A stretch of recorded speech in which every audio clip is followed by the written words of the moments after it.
J'ai un très gros problème et je pense que toi aussi tu l'as. Salut, c'est Alan. Je suis jeune, intéressé par plein de sujets différents et j'ai envie de réussir.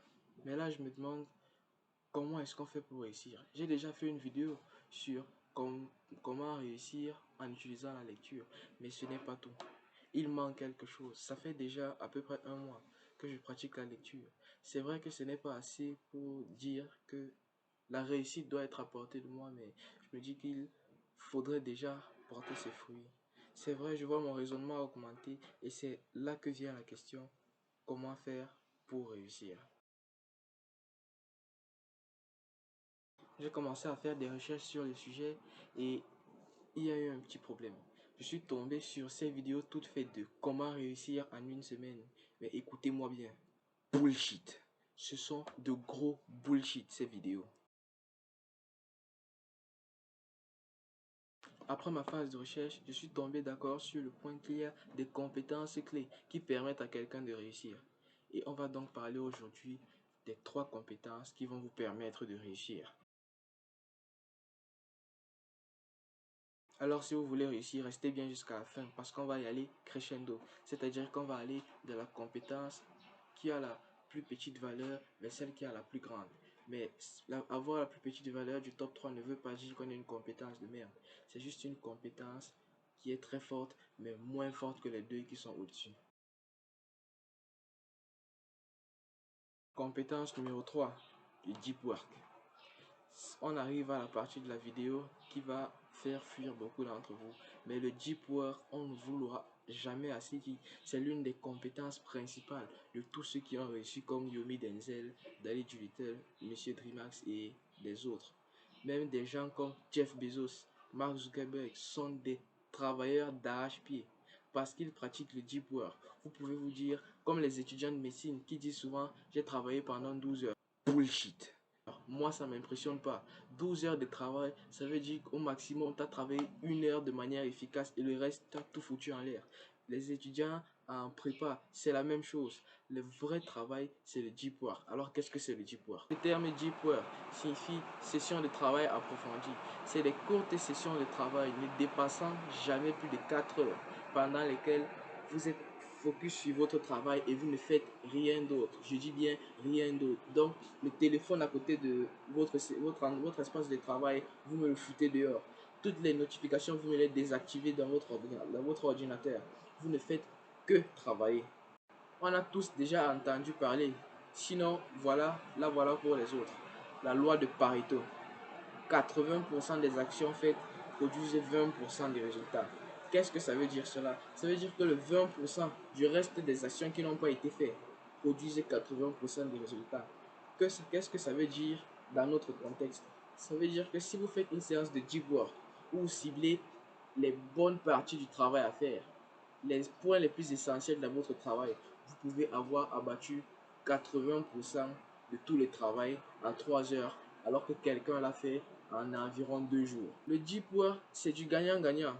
Oui, vous gagnez en efficacité, mais vous vous dites qu'est-ce que ça va être chiant de travailler pendant 2 heures et ne faire que ça. Mais rappelez-vous bien que le deep work ne dépasse jamais 4 heures de travail, une séance. Une séance ne dépasse jamais 4 heures de travail. Ça veut dire que sur 24 heures, il vous reste 20 heures pour foutre ce que vous voulez de votre vie si vous trouvez votre travail chiant. Et laissez-moi vous dire, si vous trouvez que le travail est chiant, ça veut dire que vous n'avez pas ce qu'il faut pour réussir. Pour ceux qui ne sont pas vraiment d'accord avec ce que je dis, vous pouvez vous exprimer dans les commentaires. Mais je vous dis, essayez pendant 3 jours seulement de travailler 4 heures chaque jour, sans notification, sans téléphone à côté, sans distraction, sur un même projet. Et dites-moi si vous n'avez pas avancé en faisant le plus grand pas possible que ce que vous avez fait depuis que vous avez commencé ce travail. Dites-moi, donnez-moi les retours dans les commentaires. Eh bien, moi, j'ai envie de réussir et c'est pour ça que j'ajoute grandement le deep work à la 3e place des compétences que j'ai envie de développer en étant moi-même un jeune. La 2e compétence, c'est la vente. Vous allez me dire, mais oui, qu'est-ce que tu nous chantes vendre? Je sais vendre, mais non. Vous souffrez actuellement de l'effet Dunning-Kruger. L'effet Dunning-Kruger, c'est un biais cognitif qui fait que quelqu'un qui n'a pas assez de compétences sur un sujet, se retrouve à surévaluer ses compétences dans un domaine. C'est pour ça que oui, les pauvres, dont j'en fais partie, sont ceux qui sont sûrs de savoir comment gagner de l'argent. Alors qu'en fait, ce n'est pas le cas. Vous n'allez jamais voir quelqu'un d'entre guillemets riche et successful vous dire comment gagner de l'argent.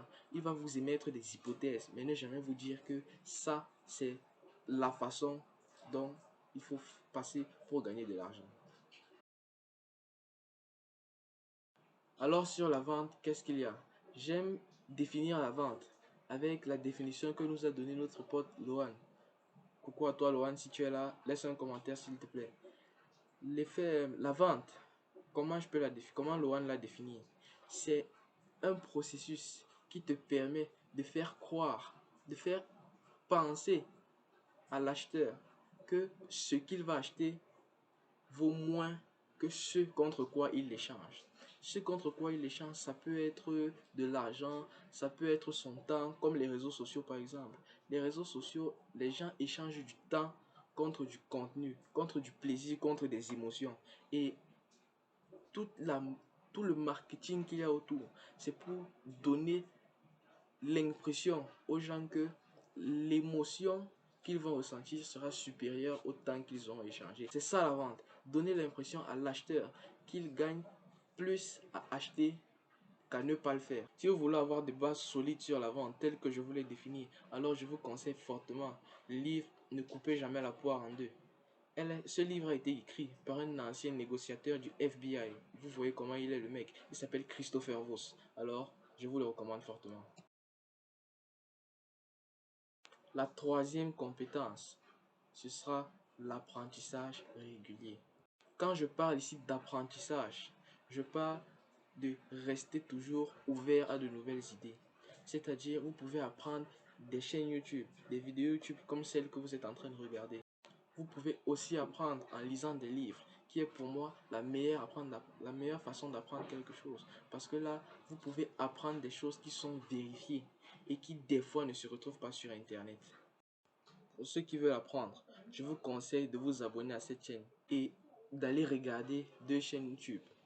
Ceux qui sont vraiment focus sur l'apprentissage réel, l'apprentissage sur le terme, en termes factuels, je vous conseille d'aller voir la chaîne de Dali du Tilleul.